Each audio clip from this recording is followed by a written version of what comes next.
Vanakkam. Hello everyone. Welcome once again to another session on motion marathon. As promised, இதோட motion அப்படின்ற chapter முடிஞ்சிரும். இன்னைக்கு few concepts பார்க்க போறோம். என்னென்ன? Let's quickly get into that. Okay? So we'll quickly revise whatever we have learned in the previous session. உங்களுக்கு தெரியும் எப்படி போகும் அப்படின்னு. அதுக்கப்புறம் சில விஷயங்கள் மட்டும் பார்ப்போம். And again நீங்கள் பார்த்து கொண்டிருப்பது Vedantu master Tamil 8 and 9. So 8 and 9க்கான டெடிகேட்டட் சேனல். மறக்காமல் லைக் பண்ணுங்கள், ஷேர் பண்ணுங்கள், கமெண்ட் பண்ணுங்கள், சப்ஸ்கிரைப் பண்ணுங்கள். ஸோ உங்களில் நிறைய பேர் ஒருத்தர்னு சொல்லணும், நான் ஒரே ஒருத்தர் வந்து ரிப்பீட்டடாக கமெண்ட் பண்ணியிருந்தீங்க, கிராவிடேஷன் வேணும்னு. Monday gravitation first lecture start ஆக போகுது. So you will see it on Monday. Don't worry about that. And already அதுக்கு இதே மாதிரி ஒரு எக்ஸைட்டிங்கான ஒரு கோர்ஸ் வேறு ரெடி பண்ணிகிட்ருக்கேன் நான். அண்ட் இதெல்லாம் எப்படி வருது அப்படின்னா சப்போர்ட்டில் இருந்து தான். ஸோ மறக்காமல் சப்போர்ட் பண்ணுங்கள். உங்களோட ஒவ்வொரு லைக்கும், ஷேரும், கமெண்ட்டும் will support us. Subscribe, of course support us. இதெல்லாம் வந்து ஒரு ரெபாசிட்டரிக்காக நாங்கள் க்ரியேட் பண்ணுறோம். ஸோ தேட் மீன்ஸ் உங்களுக்கு எப்போனாலும் இந்த கான்செப்டில் வந்து ஒரு டவுட் வேணும்னா என்கிட்ட வந்து படிச்சுக்கலாம் அப்படின்ற எண்ணம் உங்களுக்கு வரணும். ஸோ அதுக்காக பண்ணுறோம். To help us. Alright. So enough of that, let's get started. Okay. So நம்ம என்ன வந்து லாஸ்ட் செஷனில் பார்த்தோம், மோஷன்னா என்ன, ரைட்? ஸோ மோஷன் பார்க்கும்போது ஒரு ஆப்ஜெக்ட் வந்து நகரலாம், நகராமலையும் இருக்கலாம். It depends on something that's called as frame of reference அப்படின்னு பார்த்தோம். ஒரு ரெஃபரன்ஸ் பாயிண்ட் நமக்கு வேணும், that's called as origin.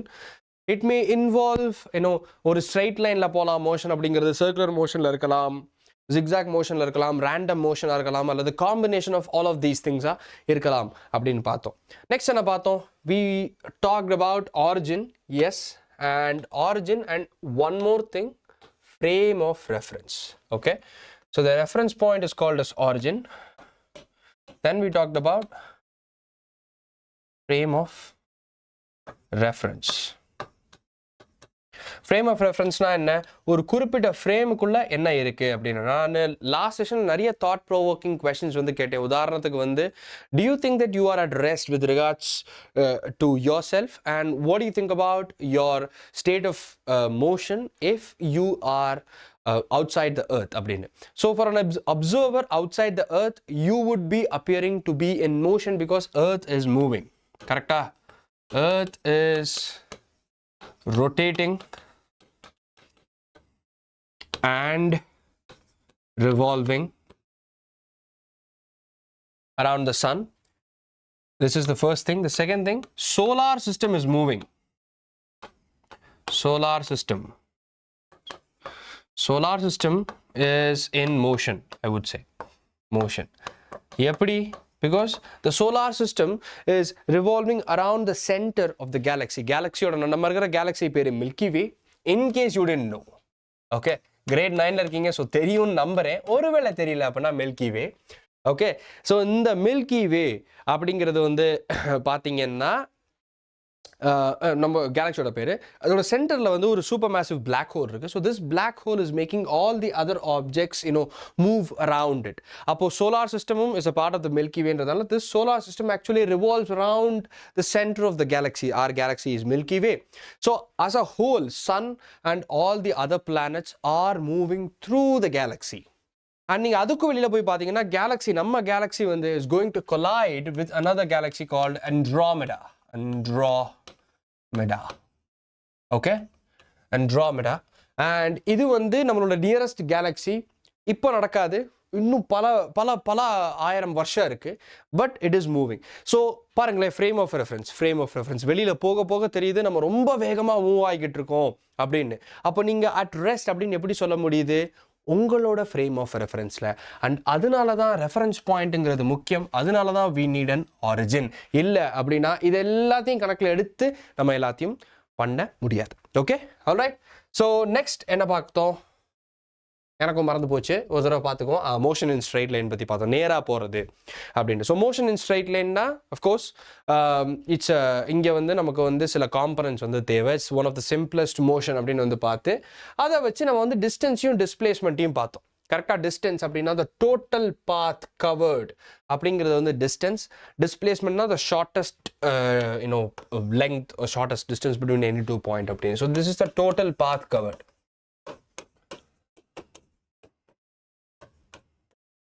total path covered. இதுக்கு வந்து numerical value மட்டும் தான் தேவை. numerical valueக்கு பேரு magnitude னு பார்த்தோம். magnitude and magnitude again இங்க வந்து direction தேவை கிடையாது. எந்த திசை அப்படின்றத பொறுத்து distance அதாவது distance வந்து does not count எந்த திசை அப்படிங்கிறது. ஓகே, ஸோ அதனால வந்து இதை வந்து பார்த்தோம். இந்த குவான்டிட்டிக்கு வந்து மேக்னிடியூட் மட்டும்தான் தேவை, எந்த திசை டைரக்ஷன் தேவையில்லை அப்படிங்கிறதுனால we call this quantity as a scalar quantity. Few things that we saw. Okay, அதுக்கப்புறம் physical quantity அப்படின்னா என்ன அப்படின்றது உங்களுக்கு தெரியணும் அப்படின்னா go watch my foundation sessions அப்படின்னு சொல்லியிருந்தேன். ஸோ இந்த இடத்துல குயிக்காக சொல்லிடுறேன். physical quantity அப்படின்னா வந்து it's any quantity that can be measured. Quantity that can be measured. MEASURED, measured. Any quantity that can be measured is called a physical quantity. Physical quantity அப்படிங்கிறத வந்து in terms of mag and unitல சொல்ல முடியும். ஒரு magnitude இருக்கும், ஒரு unit இருக்கும். அப்படிதான் நம்ம எல்லா physical quantitiesயும் பார்த்தோம். Distance is one such physical quantity. Distance அப்படின்றப்போ வந்து 1 meter, 2 centimeter, 5.689 millimeter. பாருங்க, meter, centimeter, millimeter, these are all your units. While 1, 2, 3, 5.689, this is your magnitude. Okay, so this is how in general units would be. Certain units would require both magnitude and direction. We call those units as vector quantity, and displacement is one such quantity. Displacement requires both magnitude and direction. You cannot represent displacement without both of them. It is very, very important for you to mention the direction in which the displacement is acting. So inge vandu paapome, let's say that this is the path அப்படினா we can have multiple points A, B, C, D, E. So the distance would be A, B, C, D, E, but the displacement is AE. AE. And that is the shortest distance, the shortest path between any 2 points. In a one-dimensional surface, a shortest path is always a straight line, and that's not the same case in regards to, let's say globe அப்படினு பார்த்தோம். Okay, so these are few things. And displacement is a vector quantity. Vector quantity அப்படினா என்ன? Requires mag and direction. அப்ப நான் displacement ன்னு எழுதும்போது எப்படி எழுதுவேன் நானு? In terms of north, south, east, west அப்படினு சொல்றேன்னா 5 meter north, 7.8 feet west. See, mag, unit, direction எல்லாமே இருக்கு. And that's why this is called as a vector quantity. Okay, so next என்ன பார்த்தோம்? இதுக்கப்புறம் scalar quantity, vector quantity, distance, displacement பார்த்ததுக்கு அப்புறம் distance and displacement ஈக்குவலா இருக்குமா அப்படின்னு வந்து பார்த்தோம். Yes, எப்போ if it's a straight line motion நேரா போகுது அப்படின்னா டிஸ்டன்ஸும் டிஸ்பிளேஸ்மெண்ட்டும் ஒரே மாதிரி இருக்கும். A, B அப்படின்னு போட்டு ரெண்டுத்துக்கும் நல்ல 10 கிலோமீட்டர் ஏல இருந்து ஸ்டார்ட் பண்ணி Bல போய் முடிஞ்சிருச்சு. Aன்றது ஆரிஜின் அப்படின்னு எடுத்துக்கிட்டேன்னா distance is 10 km, displacement is also 10 km towards east, right side direction east அப்படின்னு வச்சுக்கலாம். Okay, and displacement 0வா இருக்கலாம், distance 0வா இருக்கிறதுக்கான வாய்ப்பு இல்லை அப்படிங்கிறதையும் பார்த்தோம். உதாரணத்துக்கு இந்த எக்ஸாம்பிள், see, ஸ்டார்ட் ஆகி ஒரே பாயிண்ட்ல வந்து நின்றுச்சு. ஸோ ஆரிஜினும் end pointum 1, so displacement is 0. However, the distance is a total path traveled and it does not care about the direction, so you just add all the magnitudes in terms of distance and hence you get a higher value for distance. Displacement can be 0 and distance can have a value. ரெண்டுமே 0 அப்படின்னா மோஷனே இல்லை, மூவ்மெண்ட்டே இல்லை, அந்த object நகரவே இல்லை அப்படின்னு அர்த்தம். It is at the same, it is at that point in space at all times அப்படின்னு அர்த்தம். பட் இஃப் டிஸ்டன்ஸுக்கு வேல்யூ இருந்து டிஸ்பிளேஸ்மெண்ட் 0 அப்படின்னா வந்து it took a path and came back to its origin அப்படின்னு சொல்லலாம், or the path is circular path அப்படின்றதும் சொல்லலாம். So circular path-ஆ தான் இருக்கணும் அப்படின்னு அவசியம் கிடையாது. டிஸ்பிளேஸ்மெண்ட் 0, டிஸ்டன்ஸ் வேல்யூ இருக்குன்னா the path is not circular, அது கட்டாயமாக இருக்கணுன்ற அவசியம் கிடையாது. இந்த மாதிரி ஒரு பாத்தாவும் இருக்கலாம். பட் இந்த சினாரியோவில் இப்படி ஒரு கேஸில் டிஸ்பிளேஸ்மெண்ட் ஈக்குவல் 0 அப்படின்னா நம்மளால என்ன சொல்ல முடியும் அப்படின்னா we can say that that is what's that distance and displacement 0 அப்படினா என்ன வேல்யூ என்ன சொல்ல முடியும் அப்படினா the path or the area traversed by an object came back to its original position அப்படினு சொல்லலாம். Okay, it came to its original starting position, came back to origin. Let me write that quickly so that it's easier for you to take a note of it. Okay, so if displacement is 0 and distance does have a value, then that means that the object came back to the origin. Object came back to the origin. Okay, next என்ன பார்த்தோம் அப்படின்னா வந்து ஒரு straight line motion அப்படின்னு எடுத்துக்கும்போது ஒரு straight line motion இல்லனாலும் in terms of motion எடுத்துக்கும்போது determining what kind of a motion it is. If it covers equal distance and equal interval of time, that's called uniform motion. And if it covers unequal distance and equal interval of time, that's called as non-uniform motion. We saw multiple examples of those things as well. Then we moved on towards the rate of change of distance, and that's called as speed. Speed is a scalar quantity. எவ்வளவு வேகத்துல எவ்வளவு தூரம் cover பண்றோம் அப்படிங்கிறது speed. ஸ்பீடை வெஹிக்கிள்ஸ்ல காட்டக்கூடிய ஒரு இன்ஸ்ட்ருமெண்ட்டுக்கு பேரு ஸ்பீடோமீட்டர். ஸ்பீடோமீட்டர், ஸ்பீடோமீட்டர் எப்படி வேணா சொல்லலாம். ஓகே, ஸோ அங்கே வந்து டைரக்ஷன் இஸ் இர்ரெலவெண்ட். எந்த திசையில் போகிறோன்றதை பொறுத்து ஸ்பீடு மாறாது. எந்த திசையிலையும் ஒரே ஸ்பீடில் போக முடியும். கரெக்டாக 40 கிலோமீட்டர் சார் நீங்கள் வந்து வடக்க போனீங்கன்னா 40 கிலோமீட்டரில் பெர் ஹவர் ஸ்பீடில் போக முடியாது அப்படின்னு சொல்ல முடியாது. Because we can do that. So நம்ம ஸ்பீடோமீட்டரில் நமக்கு வர்ற ரீடிங் அப்படின்றது வந்து ஸ்பீடு. அது எந்த திசை அப்படிங்கிறத வந்து காட்டாது. ஒரே இடத்துல நிறுத்தி வச்சு வண்டியை வந்து வேற பின் டயரை மட்டும் சுத்த விட்டா ஸ்பீடு காட்டும். ஆனால் வண்டி நகரவே இல்லை, டிஸ்பிளேஸ்மெண்ட்டே இல்லை. Okay, so speed is that, distance by time அப்படின்றதுனால metre per second unit. Next என்ன பார்த்தோம்? Velocity. Velocity is the rate of change of displacement. But அதுக்கு முன்னாடி ஆவரேஜ் ஸ்பீட் பற்றி பார்த்தோம். ஆவரேஜ் ஸ்பீட்னா என்ன? ஒருவேளை ஸ்பீடு வேரி ஆகுது அப்படின்னா மொத்த டிஸ்டன்ஸ், அதாவது வெவ்வேறு டிஸ்டன்ஸ் வெவ்வேறு டைம் பீரியடில் கவர் ஆகிருக்கு அப்படின்னா எல்லாத்தையும் கூட்டி பண்ணுறது. So total distance covered by total time taken. Displacement is rate of change of velocity. So நமக்கு வந்து velocity is rate of change of displacement. Velocity is rate of change of displacement. இங்கே direction is very important. எந்த directionல போகுது அப்படிங்கிறது சொல்லும். And again, this has the same unit as that of speed, that is meter per second. Done? Next, rate of change of velocity. Acceleration பார்த்தோம். Average velocity பற்றியும் பார்த்தோம். So let's say that there is an initial velocity, அதுக்கப்புறம் ஒரு final velocity. அது வந்து ஒரு same time period நடந்திருக்கு அப்படின்னா initial plus final by 2 v plus u by 2 அப்படின்னு போட்டு u plus v by 2 அப்படின்னு போட்டு முடிச்சிடலாம். Okay, acceleration is again an important component, rate of change of velocity.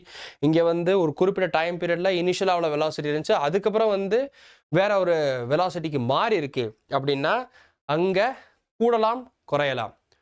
Generally acceleration is considered as positive because final velocity will be higher. பொறுமையாக, அதாவது ரெஸ்ட்ல இருந்து மோஷனுக்கு வருது அப்படின்னா வந்து accelerated. அதுவே மோஷன்ல இருந்து ரெஸ்ட்டுக்கு வருதுன்னா இட்ஸ் கால்ட் டீசெலரேஷன். அந்த நேரத்தில் ஆக்சலரேஷன்ங்கிறது நெகட்டிவாக இருக்கும், அதனால வர்ற ஃபோர்ஸும் நெகட்டிவாக இருக்கும். ஸோ அந்த ஃபோர்ஸ் வந்து பிரேக்காக இருக்கலாம், ஃப்ரிக்ஷனாக இருக்கலாம், பல விஷயங்கள் இருக்குது.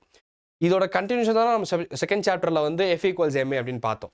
சின்ஸ் நம்ம அந்த சாப்டரை வந்து ஃபஸ்ட்டாக எடுத்து பார்த்தோம் இந்த அகாடமிக் இயரில் அப்படின்றதுனால நம்ம வந்து we are revisiting this. Okay, alright. So இப்போ மோஷனை வந்து நம்ம கிராஃபிக்கலாக அப்படியே ரெப்ரசென்ட் பண்ணுறதுன்னு பார்க்க போகிறோம். இதுதான் only thing that is missing and it's easier to understand. Students, ஒவ்வொரு கிராஃப்லேயும் நிறைய கேசஸ் இருக்குது. Okay, so don't worry about those things. நான் உங்களுக்கு எப்படி கிராஃபை ஈஸியாக ரீட் பண்ணுறது அப்படின்றத மட்டும்தான் சொல்ல போகிறேன். Okay, so let's dive into that. First we start by understanding why do we represent it in graph. கிராஃபில் ஏன் சொல்கிறோம் அப்படின்னா it is easier to read a bunch of readings or bunch of values if it is represented in graph. கிராஃபில் ரொம்ப ஈஸியாக சொல்லிட முடியும், ரொம்ப சுலபமாக சொல்ல முடியும், மல்டிபிள் வேல்யூஸ் பண்ண முடியும், எக்ஸ்ட்ராப்புலேட் பண்ண முடியும். இப்போது உங்கள்கிட்ட 10 ரீடிங் இருக்குது, அதை நீங்கள் கிராஃபில் ப்ளாட் பண்ணுறீங்கன்னா இந்த 10 ரீடிங்க்கு நடுவில் இருக்கிற விஷயங்களை நீங்கள் எக்ஸ்ட்ராப்புலேட் பண்ணிக்கலாம். So it's not going to be a big deal. And also viewing a data in form of graph is very easy. It is very representative. It gives you a broader perspective. It gives you a wide angle vision, a bird's eye view அப்படின்லாம் சொல்லலாம். Easy அப்படிங்கிறத நான் இவ்வளோ விதவிதமாக சொல்ல வரேன், வேற ஒன்றுமே இல்லை. ஓகே, ஸோ நம்ம என்ன செய்கிறோம் அப்படின்னா வந்து ஒரு ஃபிசிக்கல் குவான்டிட்டிக்கும் இன்னொன்றுக்கும் இருக்கிற dependence, how are these two quantities are dependent on each other அப்படின்றத நம்ம கிராஃபில் சொல்ல முடியும். So we start off with the first graph, and that's going to be our distance time graph. Distance time graph என்ன கொடுக்கும்? Velocity, because டிஸ்டன்ஸையும் டைமையும் vary பண்ணால் speed, technically speed. Okay, but நமக்கு ஒரு direction தெரிஞ்சுன்னா அது வெலாசிட்டின்னு சொல்லலாம். So technically the distance time graph will give you speed. If you are aware of the direction, it's going to give you velocity, because velocity is just speed with direction. So it doesn't have to always be displacement time graph, but distance time graph with direction can give you velocity. But if the direction is not specified, the distance time graph will give you speed. Okay, so இந்த கிராஃப்ல வந்து நமக்கு வந்து speed கிடைக்க போது நம்ம ஒரு convenient scale of choice எடுத்துக்கிட்டு நம்மளால பிளாட் பண்ண முடியும். ஓகே, ஸோ அதில் யூனிஃபார்ம் ஸ்பீட், நான் யூனிஃபார்ம் ஸ்பீட் எதை வேணால் பிளாட் பண்ண முடியும். ஓகே, ஸோ இப்போ இங்கே அடுத்த கேள்வி வருது, எந்த டைரக்ஷனில் என்ன சார் எடுக்கணும், எக்ஸ் ஆக்சிஸில் என்ன எடுக்கணும், ஒய் ஆக்சிஸில் என்ன எடுக்கணும் அப்படின்னு. இந்த time graph, distance time graph, velocity time graph, acceleration time graph எல்லாத்துலேயுமே வந்து எக்ஸ் ஆக்சிஸில் டைம் இருக்கும், ஒய் ஆக்சிஸில் தான் வேரியபிள் இருக்கும். பிகாஸ் இங்கே வேரி ஆகிற ஒரே விஷயம் வந்து இதுதான், அது என்னது, டிஸ்டன்ஸு, வெலாசிட்டி, ஸ்பீடு, ஆக்சலரேஷன் இதெல்லாம் தான். So time is a very very common quantity அப்படின்றதுனால அது என்றைக்குமே எக்ஸ் ஆக்சிஸில் தான் இருக்கும், மற்றது தான் மாறும். Okay, so let's take this example. Distance time கிராஃபில் மை டியர் ஸ்டூடெண்ட்ஸ் மூணு கேஸ் இருக்குது. மூணு கேஸையும் குயிக்காக சிம்பிளாக எக்ஸ்பிளைன் பண்ணிடுறேன். அதை தான் வந்து வதன்னு எழுதி கொடுத்துருப்பாங்க புக்கில், 4-5 கிராஃப் வர போட்டிருப்பாங்க, கவலையே வேண்டாம். ஓகே, இதுலேருந்து நம்ம என்ன கிடைக்கும்னு தெரிஞ்சுக்கிட்டா போதும். அதுக்கப்புறம் நியூமெரிக்கல் சால்வ் பண்ணுறது ரொம்ப ஈஸி. டோன்ட் வரி, நான் ஒரு நியூமெரிக்கல் லெக்சரும் மோஷனில் பண்ணுவேன், அப்போது இன்னும் டீட்டெயிலாக ஹவு டு ஃபைண்ட் ஸ்லோப் அதெல்லாம் சொல்லுவோம். Okay, first I need you to understand what does a graph is trying to convey you. அதுக்கு நமக்கு சில விஷயங்கள் வேணும். ஃபர்ஸ்ட் நான் பார்க்க வேண்டிய விஷயம் என்ன, if I need to draw or represent in a graph அப்படின்னா x axis,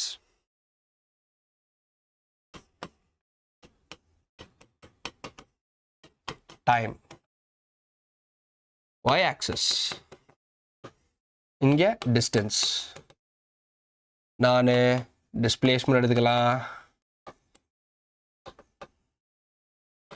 velocity, speed, acceleration, என்ன வேணா எடுத்துக்கலாம் ஒய் ஆக்சிஸில். ஆனால் எக்ஸ் ஆக்சிஸில் என்றைக்குமே டைம் தான் இருக்கும். ஓகே, ஸோ இப்போ இங்கே 3 கேஸ் இருக்குது. ஃபஸ்ட்டு 3 டிஃப்ரெண்ட் கலர் லைன் உங்களுக்கு தெரியுதா? க்ரீன் கலர் ஒன்று, சிவப்பு கலர் ஒன்று, ப்ளூ கலர் ஒன்று. 3 என்னென்ன சொல்லுது அப்படிங்கிறத கீழேயே கொடுத்துருக்கேன் நான். இப்போது இந்த கீழே கொடுத்துருக்கிறத கொஞ்ச நேரத்தை கவனிக்காமல் நம்ம மேலே இருக்கிறத வந்து let's try to understand. Okay, நான் கீழே கொடுத்துருக்கிறது தெரியாமல் இருக்கிறது நல்லதை வைக்கிறேன். ஸோ ஃபஸ்ட்டு க்ரீன் எடுத்துக்கோமே, ஃபாஸ்ட் ஸ்டெடி ஸ்பீட். என்ன தெரியுது நமக்கு? டைம் 0 அப்படின்னு இருக்கும்போது ஸ்பீடு இல்லை. டைம் வந்து செகண்ட்ஸ், 2 seconds அப்படின்றப்போ 40 meters டிஸ்டன்ஸ் கடந்துருச்சு. டைம் 2 seconds அப்போ பாருங்களேன், 2 seconds அப்படின்றப்போ the distance was 40 meters. 0 secondsல it was at 0, எங்கேயுமே நகரல, it was in origin. But after 2 seconds the object has moved to a distance of 40 meters, and after that at 4 seconds, okay, at 4 seconds it has moved to a distance of 80 meters, and at 6 seconds we can get at where it would be. கரெக்டா? இப்போ எனக்கு இந்த graph வந்து 0லேருந்து 4 செகண்டுக்கு எனக்கு கன்க்ளூசிவான value இருக்குது. 2 செகண்டில் 40, 4 செகண்டில் 80, அப்போ 6 செகண்டில் என்ன இருக்குன்னு நல்லா சொல்ல முடியும். எப்படி முடியும்? Because I can extrapolate it from this data. அதனால கிராஃபில் ரெப்ரசென்ட் பண்ணுறோம். செகண்டு, இங்கே கிராஃப் எப்படி இருக்குது? It's a straight line. Correct? Straight line. அப்போ இது என்னது? யூனிஃபார்ம் மோஷன், யூனிஃபார்மாக போகுது. So equal distance in equal interval of time. கரெக்டா? ஒவ்வொரு every 2 செகண்டுக்கு 20 மீட்டர் கவர் ஆகுது. சாரி 40 மீட்டர் கவர் ஆகுது. 40 40 40 கரெக்டா? ஏன்னா 0 to 2 செகண்ட்ஸ்ல 40 மீட்டர், 2 to 4ல 80 மீட்டர் கவர் ஆயிடுச்சு. ஸோ 40 மீட்டர் ஈக்குவல் டைம் இன்டர்வல்ல ஈக்குவல் டிஸ்டன்ஸ் கவர் ஆகுது. So this is uniform motion. அதே நேரத்தில் எனக்கு இதுல இருந்து என்ன தெரியுது அப்படின்னா, யூனிஃபார்ம் மோஷன் யூனிஃபார்ம் ஸ்பீட்ல டிராவல் ஆகுது அப்படின்னா it's going to give me a straight line. The graph is going to be linear. This is a linear graph. Correct? Linear graph. Linear graph na enna artham? It means that the speed is uniform, or the motion is uniform, equal distance is covered in equal interval of time, the line is straight. Okay? Next, blue கலரை வந்து பார்ப்போம். Okay, இப்போ நான் எல்லாத்தையும் clear பண்ணிடுறேன். So that நம்ம blue கலரை வந்து எழுதுறதுக்கு வசதியாக இருக்கும். சரி வேணா ப்ளூ கலர்லேயே எழுதுவோமே, அப்படியே இருக்கட்டும். ப்ளூ கலரில் இனிஷியலாக பாருங்கள், 0லேருந்து ஒரு 4னா இது 5னு வச்சுக்கோமே. இந்த பாயிண்ட் தானே, இங்கேருந்து இங்கே. ஸோ 4க்கு 6க்கு நல்ல. So 5 seconds. 0 to 5 செகண்ட்ஸ் அது பொறுமையாக வந்து 5 செகண்டில் 40 மீட்டருக்கு வந்து நின்றுச்சு. அதுக்கப்புறம் ஒரு 9.5 செகண்டுக்கு, ஏன்னா இங்கே இது 9 அப்படின்னா இது 9.5 தானே இந்த பாயிண்ட்டு. சரி ரைட்டு, இது இங்கே தான் கொடுத்துருக்காங்க 9. So 9 செகண்ட்ஸுக்கு 5லேருந்து 9 second. ஸோ 5லேருந்து 9 6 7 8 9 4 செகண்டுக்கு ஒன்றுமே இல்லை, மூவ்மெண்ட்டே இல்லை. அதுக்கப்புறம் அது ஸ்லோ ஆகுது. ஸோ 40 செகண்ட் வரைக்கும் என்ன இருக்குது அப்படின்னா அது அதாவது 5 செகண்ட் வரைக்கும் அது என்ன ஆயிடுச்சு அப்படின்னா 40 மீட்டர் போயிருச்சு. 40வது மீட்டரில் போய் நின்றுச்சு ஆப்ஜெக்ட். அப்புறம் நகரவே இல்லை. 9வது செகண்ட்லேருந்து அது பொறுமையாக ஸ்பீடு ட்ராப் ஆயிருக்கு. ட்ராப் ஆகி ஆரிஜினுக்கு திரும்ப வந்துருச்சு அப்படின்னு. It dropped and it came to it's origin. So இது நமக்கு என்ன சொல்லுது அப்படின்னா, it gives us an idea of the position over time. Speed இங்கே ட்ராப் ஆயிருக்கு அப்படின்னா ஸ்பீடு ட்ராப் ஆயிருக்கானா கிடையாது. the motion is in the opposite direction. ஏன்னா it is coming towards the origin. இங்கே இருந்து ஸ்டார்ட் ஆகி ஓவர் டைமில் it has gone to 40 metre. அங்கே போயிட்டு கொஞ்ச நேரம் இருந்துட்டு திரும்பி வந்திருக்கு. ஸோ திரும்பி எப்போ வருது? After 9 seconds. ஸோ இந்த மாதிரி ட்ராப் ஆயிருக்கு. So it gives us an idea about at what speed it was moving, how long it was at rest, and how long it took for it to come back to the origin. இவ்வளவு information நமக்கு இந்த இன்னொரு அந்த blue கிராஃப்லேருந்து கிடைக்குது. So what does it imply? It implies that there are multiple ways of representing the motion. This is again a non-uniform motion. கரெக்டா? So இது போச்சு, கொஞ்ச நேரம் நினைச்சு அதுக்கப்புறம் திரும்ப வந்துருச்சு. Pretty simple as that. Then comes the third graph. Third graph is a typical example of a non-linear motion. It is accelerating, which means the speed is changing. இங்கே டைரக்ஷன் மாறலன்னு வச்சுக்கோமே, ஒரே டைரக்ஷன் வச்சுக்கிட்டா கூட கான்ஸ்டண்ட்டாக சேஞ்ச் ஆகிற விஷயம் என்ன? Speed. The speed is change ஆகிக்கிட்டே இருக்கு. ஸோ ஆக்சிலரேட் ஆகி அதுக்கப்புறம் பொறுமையாக டீசலரேட் ஆகுது. It's slowing down. அதுக்கப்புறம் it is coming to a stop. So these are multiple ways of representing distance and time. Distanceயும் timeயும் இந்த மாதிரி represent பண்ண முடியும். And this graph gives us a clear idea that in the distance and time graph we get speed. Distance and time graph gives you speed. If the line is straight, if it is linear, if the graph is linear, it means that it is uniform motion or uniform speed அப்படினு சொல்லலாம். Uniform motion, equal distance and equal interval of time, again speed is uniform. Non-linear அப்படின்னா it is either accelerating or decelerating. அதாவது speed அதிகமாகுது கம்மியாகுது, varying speed அப்படின்னு அர்த்தம். Varying speed. Okay, அவ்வளவுதான். இது நான் லீனியர். லீனியர்ல சொல்லியாச்சு. இப்படி ஒரு ஹரிசாண்டல் கோட் இருக்கு parallel to x axis அப்படின்னா it is at stop, மூவ்மெண்ட்டே இல்லை அப்படின்னு அர்த்தம். Okay, so these are all some things that we need to understand regarding the distance and time graph. இதே elements மற்ற கிராஃப்லயும் வரும். For example, நம்ம அடுத்து பார்க்க போற கிராஃப் என்ன அப்படின்னா velocity time graph. Unfortunately, grade 9ல உங்களுக்கு acceleration time graph கிடையாது. But you will eventually learn. And acceleration time graph is also very important. So, இப்போ velocity, if it varies with time, அது acceleration நமக்கு தெரியும். கரெக்டா? ஸோ வெலாசிட்டி டைம் கிராஃப்லேருந்து நமக்கு acceleration கிடைக்கும். அதே மாதிரி ஆக்சலரேஷன் டைம் கிராஃப்லேருந்து வெலாசிட்டி எடுக்க முடியும். இந்த மாதிரி இனிஷியல் ஆக்சலரேஷன் ஃபைனல் ஆக்சலரேஷன் இருக்குது அப்படின்னா அதுலேருந்து வெலாசிட்டி என்ன, ஃபோர்ஸ் என்னன்னு கால்குலேட் பண்ண முடியும், நிறைய விஷயங்கள் பண்ணலாம். Okay, so let's get into velocity time graph. Velocity time கிராஃபில் நமக்கு நிறைய காம்பனன்ட்ஸ் இருக்குது.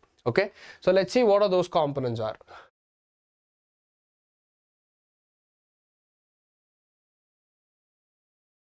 All right, okay, so velocity time graph la first நமக்கு தெரியிற விஷயம் என்ன அப்படின்னா, if it is linear அப்படின்னா it is uniformly accelerating அப்படின்னு அர்த்தம். பொறுமையா இன்க்ரீஸ் ஆகுது, அதாவது யூனிஃபார்மா பொறுமையான்னு சொல்லக்கூடாது, யூனிஃபார்மா இன்க்ரீஸ் ஆகுது அப்படின்னு அர்த்தம். ஓகே, ஸோ அகெயின் நம்ம இங்கே x axisல we are taking time, y axisல it's going to be velocity. See, this is y axis and this is your x axis. Right, so இங்க நம்ம முன்னாடி பார்த்தோம், முன்னாடி distance and time graphல ஒரு flat line இருந்துச்சு அப்படின்னா there is no motion அப்படின்னு பார்த்தோம், அங்க movement இல்லைன்னு பார்த்தோம். பட் இங்க it is velocity.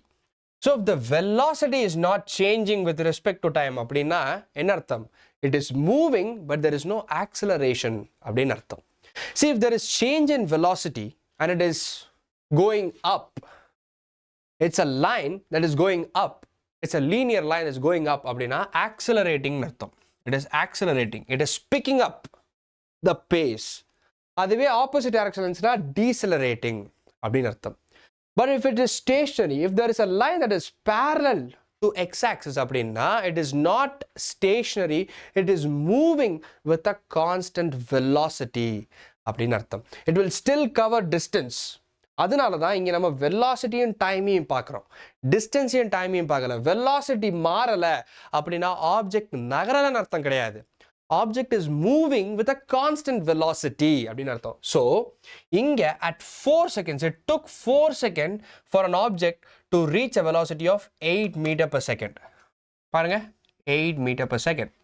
அதுக்கப்புறம் 4லிருந்து இது என்ன 7 செகண்ட், 5, 6, 7 3 செகண்டுக்கு it stayed in that constant velocity of 8 meter per second. So 4 second ஆச்சு 8 meter per second அப்படின்னு 4 செகண்ட்ல it went to a velocity of 8 meter per second. Then it stayed at that velocity for 3 seconds. அதுக்கப்புறம் it starts slowing down. அப்புறம் 7லிருந்துனா 8, 9, 10 3 செகண்ட்ல it came to rest because it started decelerating. So அப்படியே நீங்கள் கொஞ்ச நேரம் travel ஆகிட்டு அதுக்கப்புறம் break அடித்து இப்படி வந்திருக்காங்க. இதுதான் இந்த கிராஃப்ல நமக்கு புரியுது. ஸோ அகெயின் இங்கே நம்ம பார்க்க வேண்டிய காம்பனன்ட்ஸ் என்னென்ன? லீனியர். லீனியர் அப்படின்னா uniform velocity.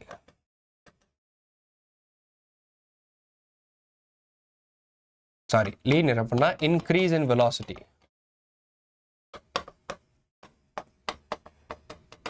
Velocity is increasing as we progress through time and it is accelerating. Accelerating. லீனியரா இருக்கு அப்படின்னா கான்ஸ்டன்டா ஆக்சிலரேட் ஆகுது, கான்ஸ்டன்ட் ஆக்சிலரேஷன் அப்படின்னு. நான் லீனியரா இருக்கு அப்படின்னா ஆக்சிலரேட் ஆகி டிசலரேட் ஆகுது அப்படிங்கிறது நமக்கு தெரிய வரும். இப்போ you have a line parallel to x-axis in velocity time graph. Velocity time graphல you have a horizontal line parallel to x-axis. எங்க velocity time graphல அப்படின்னா constant velocity அர்த்தம். velocityல மாற்றம் இல்ல. Take a look at this one. It is moving at a velocity of 8 meter per second. இங்க இருந்துச்சுன்னா it is moving at a velocity of 5 meter per second. இங்க இருந்துச்சு அப்படின்னா moving at a velocity of 1 meter per second. Okay? So அதே நேரத்தில் decline, line is declining அப்படின்னா it is decelerating, slowing down அப்படின்னு அர்த்தம். And finally it will come to a rest. So this is about the velocity time graph. இதுக்கப்புறம் என்ன இந்த சாப்டரில் இருக்குது அப்படின்னு பார்த்தீங்கன்னா ஒரே ஒன்று, அது is called equations of motion. அது பார்க்கறதுக்கு முன்னாடி இந்த ஒரு கிராஃபை வந்து பார்த்துருவோம். இது இன்னும் 2 cases of velocity time graph. இப்போ ஃபர்ஸ்ட் கிராஃபில் என்ன இருக்குது?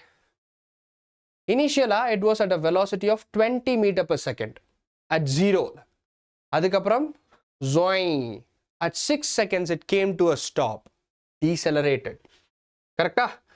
Uniformly decelerated. இந்த இடத்துல பொறுமையா over a period of 6 செகண்ட்ல பொறுமையா it got decelerated. அடுத்த கிராஃப் எடுப்போம்.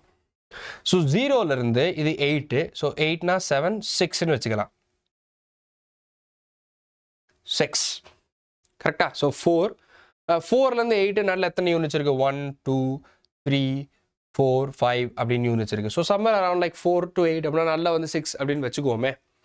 ஸோ 6 செகண்ட்ஸில் it reached a velocity of somewhere around like 25 meter per second. 20க்கும் 30க்கும் நடுவில். And then it went down. And then it went down. And then it went up. And then it went down. Maybe இங்கே வந்து சிக்னல்லேருந்து கிளம்பி அப்புறம் வந்து signal வருதுன்றதுனால பொறுமையாக வந்து அதுக்கப்புறம் வந்து சிக்னல் விழுகலை அப்படின்றனால மறுபடியும் ஆக்சலேட் பண்ணி அதுக்கப்புறம் பொறுமையாக ஸ்லோ டவுன் ஆகுறது. Acceleration deceleration, acceleration deceleration, rate of change of velocity. This is a typical example of acceleration. So நம்ம நார்மலாக ஒரு ஆக்சலரேஷனை பிளாட் பண்ணோம் அப்படின்னா இந்த மாதிரி இருக்கும். வேகமாக போய் அப்புறம் பொறுமையாக ஸ்லோ ஆகி மறுபடியும் ஸ்பீடு இது வெலாசிட்டி இன்க்ரீஸ் ஆகி அப்புறம் பொறுமையாக ஸ்லோ ஆகுது. இது டைரக்ஷன் சேஞ்ச் ஆகவும் இருக்கலாம், ஸ்பீடு சேஞ்ச் ஆகவும் இருக்கலாம். பிகாஸ் நமக்கு தெரியாது எக்ஸாக்டாக what is changing in this velocity, அது வந்து தெளிவாக இருக்காது. But it is usually அஸ்யூம்ட் that whatever the object is moving, it's moving in a uniform direction and speed is the only thing that's varying அப்படின்னு நம்ம assume பண்ணிக்கலாம். Okay, so இப்போ நமக்கு வந்து வெலாசிட்டி தெரியும், ஆக்சலரேஷன் தெரியும், டிஸ்டன்ஸ் தெரியும், டிஸ்பிளேஸ்மெண்ட் தெரியும், டைம் தெரியும்.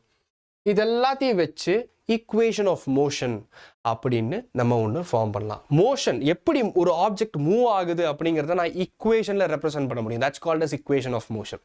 Take this for an example. Okay, so when an object moves along a straight line with uniform acceleration, it is possible to relate its velocity, acceleration during motion and the distance covered. Students, acceleration, velocity, distance relate பண்ண முடியும் under one condition. Straight line ல move ஆகணும், uniform acceleration இருக்கணும். Okay, that is the condition.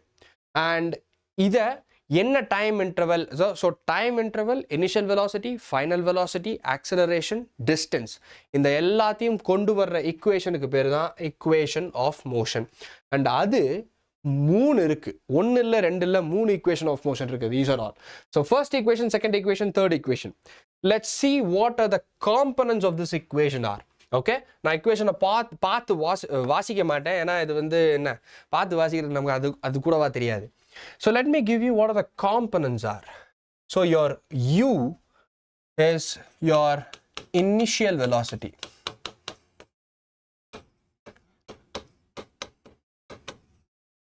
V is your final velocity.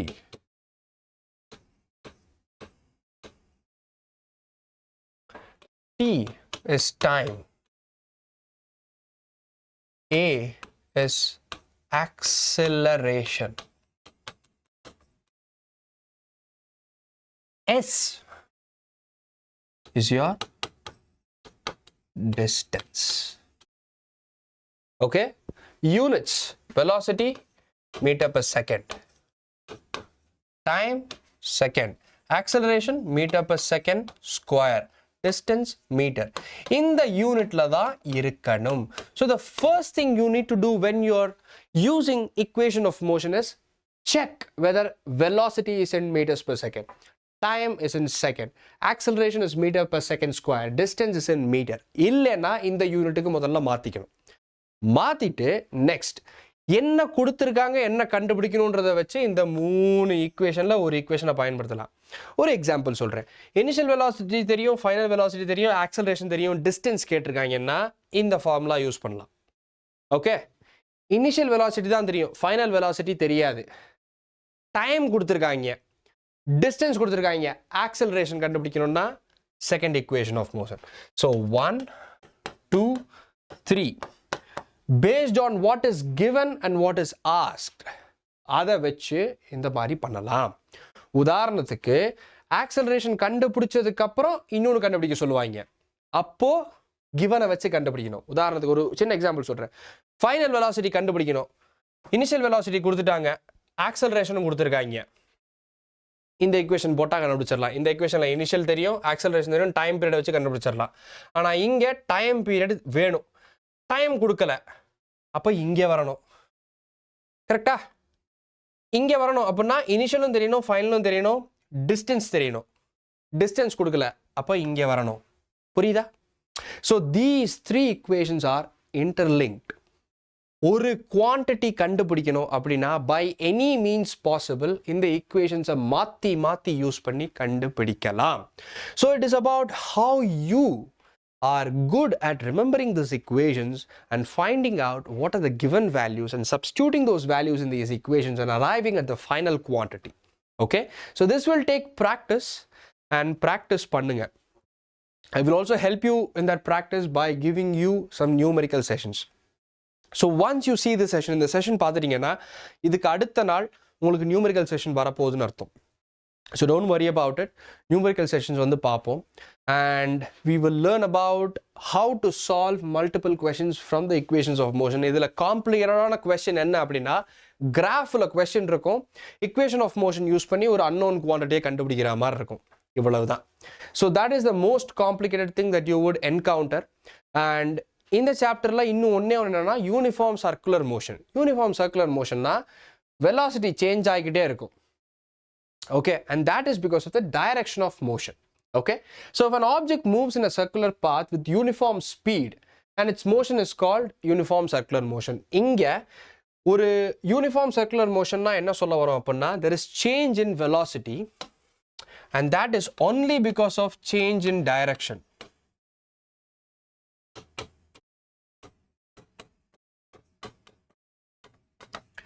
Speed constant, speed மாறவே இல்லை, just direction மட்டும் மாறிக்கிட்டே இருக்கு.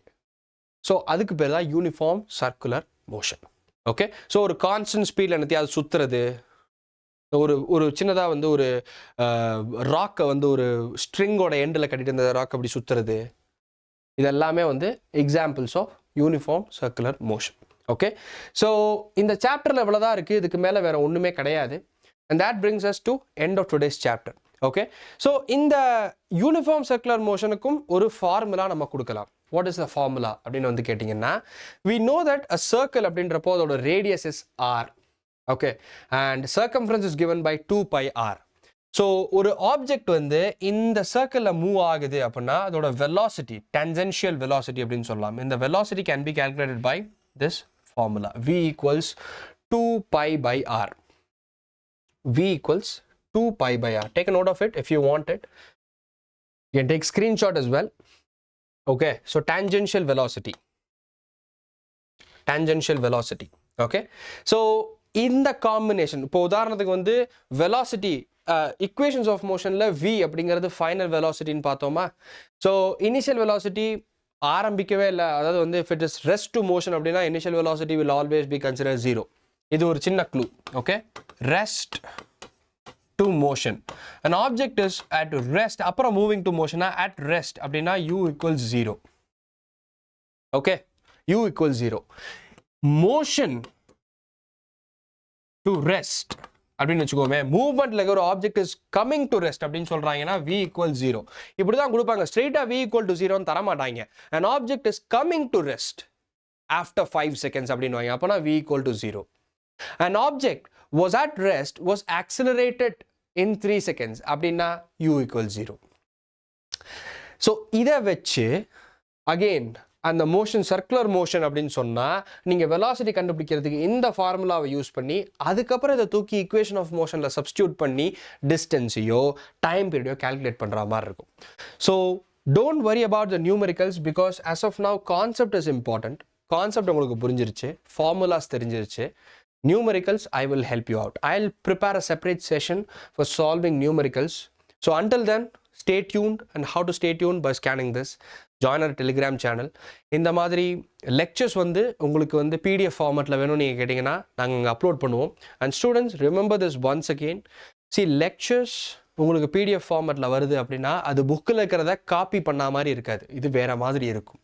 எதுக்கு? Because it is to enable you understand what is in the book.